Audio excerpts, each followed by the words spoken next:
İstifadə etdiyimiz mobil cihazların kompüter avadanlıqlarının təhlükəsizliyinin təmin olunduğunu düşünürük. Ancaq faktlar göstərir ki, heç də belə deyil. Məsələn, bugün mobil telefonlara və digər texniki avadanlıqlara kənardan nüfuz edən kiber proqramlar yaradılır. ZeroMap Metod Məsuliyyətli Cəmiyyətinin icraçı direktoru Tural Əliyevi Dövlət Təhlükəsizliyi Xidməti həbs edib.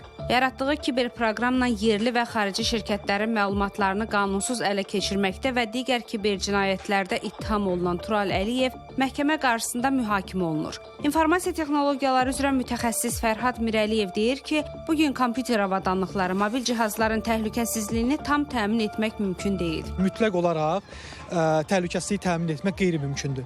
Həm proqram təminatı olsun, həm belə deyək, avadanlıqla bağlı olsun. Bir saatdan sonra elə bir boşluqlar aşkar oluna bilər ki, bu boşluqları yalnız həmin o istehsalçı özü aradan qaldıra bilir.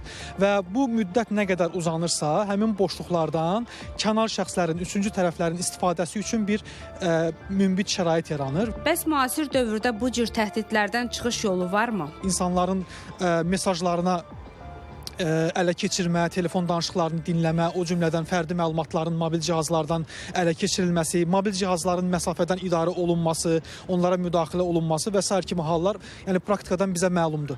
Təəssüflər olsun ki, yəni biz proqram təminatını istifadə ediriksə, bu riskləri qəbul etməliyik və yaxud da tamamilə bu texnologiyalardan imtina etməliyik. Qeyd edək ki, Tural Əliyev Dövlət Təhlükəsizliyi Xidmətinin keçirdiyi əməliyyat nəticəsində saxlanılıb. O, kompüter sisteminə qanunsuz daxil olma, kompüter məlumatlarını qanunsuz ələ keçirmək, kiber cinayətlərin törədilməsi üçün hazırlanmış vasitələrin dövriyyəsi maddəsi ilə ittiham olunur. Məlumata görə 4 il ərzində yerli və xarici fiziki və hüquqi şəxslərin mobil telefonlarına və kompüter sistemlərinə müdaxilə edib. Bundan əlavə, kiber hücumlar nəticəsində xarici şirkətlərin hamıya açıq olmayan məlumatlarına da giriş əldə edib. Turanə Tağızadə, Seymur Səmədov, ATV Xəbər.